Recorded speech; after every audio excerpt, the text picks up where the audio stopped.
Students, in this lesson we will learn four variable Karnaugh map. हमारे पास इस sum of product expression में four variables given हैं. Four variables के लिए हमारे पास possible cells जो हमारे पास होंगे वो 16 होंगे.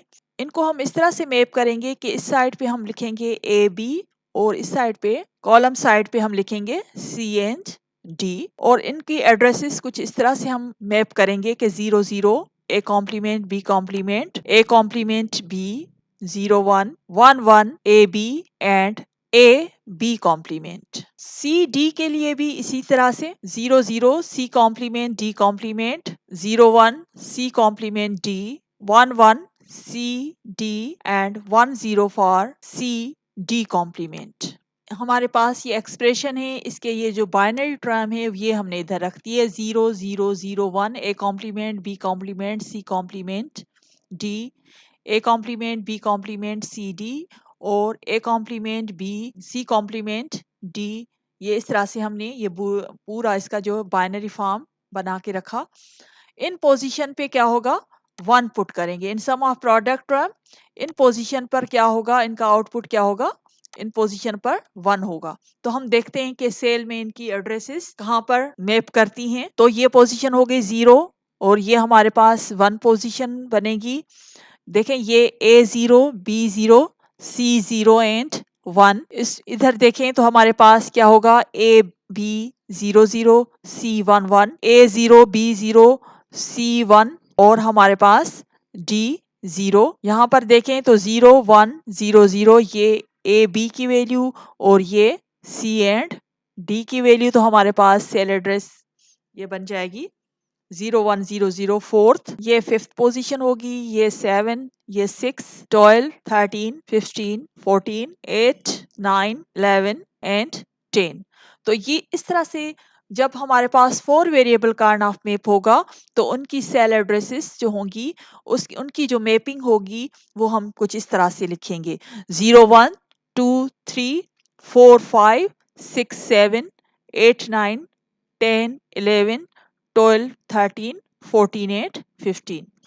ये सेल एड्रेसेस हमने क्यों इस तरह से रखी हैं, हमने इस तरह से क्यों नहीं रखा 0 1 2 3 4 5 6 7 8 9 10 11 12 13 14 15. तो कार्नाफ मैप डिजाइन करने के लिए हमारे पास कुछ एडजेसेंसी रूल्स होते हैं. अगर आपको इसके बारे में डिटेल में देखना है तो मेरी 3 वेरिएबल कार्नाफ मैप की जो वीडियो है उसमें मैंने डिटेल में ये एक्सप्लेन किया हुआ है एडजेसेंसी रूल को. अब कौन सी पोजीशंस पे 1 पुट करना है वो हम देखते हैं. अब हमें पुट करना है 1 पोजीशन पर, 3 पोजीशन पर, 5th पर, 6 पर, 7 9 11 13 एंड 15. हमें इन पोजीशन पे अभी 1 पुट करना है.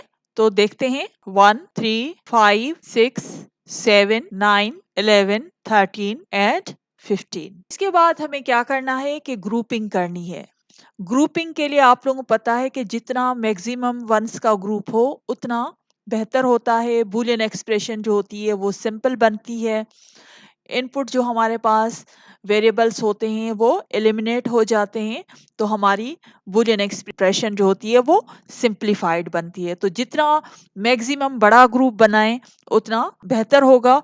क्योंकि देखें इसमें अगर हम 2 2 के भी ग्रुप बना सकते हैं, 4 4 का भी ग्रुप बना सकते हैं. लेकिन अगर हमारे पास पॉसिबिलिटी है कि हम 8 वंस का ग्रुप बनाएं तो हम देखते हैं अब हम कि इसमें से हम ग्रुप कैसे बनाएं. सबसे पहले हमने ये 8 वंस का ग्रुप बना दिया.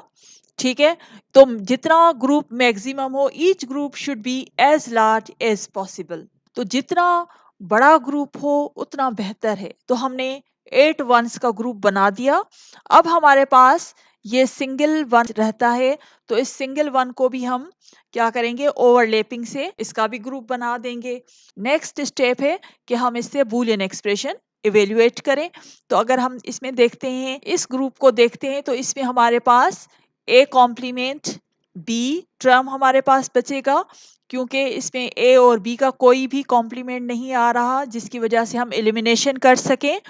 लेकिन ऊपर से अगर हम देखते हैं इस ग्रुप को तो इसमें क्या है कि सी सेम है और डी क्या है, चेंज हो रहा है. मतलब कि डी कॉम्प्लीमेंट और डी सिंपल वेरिएबल इसके अंदर मौजूद है, तो हमारे पास डी टर्म जो होगा इसमें से एलिमिनेट हो जाएगा। तो इस ग्रुप से हमारे पास बच जाएगा ए कॉम्प्लीमेंट, बी एंड सी। अब हम 8 वंस के ग्रुप को अगर देखते हैं तो इसमें क्या है कि हमारे पास ए और बी दोनों के वेरिएबल्स भी आ रहे हैं, सिंपल वेरिएबल्स भी आ रहे हैं और उसके कॉम्प्लीमेंट्स भी आ रहे हैं। तो ये दोनों टर्म जो होंगे ए और बी इसमें से एलिमिनेट हो जाएंगे। अब अगर हम इस ग्रुप को देखते हैं तो सी और डी की साइड पे देखें तो सी जो है इसमें एलिमिनेट हो जाएगा क्योंकि सी का कॉम्प्लीमेंट और सी मौजूद है, तो सी भी एलिमिनेट हो जाएगा। सिर्फ हमारे पास इस ग्रुप में से डी रह जाएगा। तो आप लोगों ने देखा कि जितना हम बड़ा ग्रुप बना रहे हैं उतनी वेरिएबल्स की ज़्यादा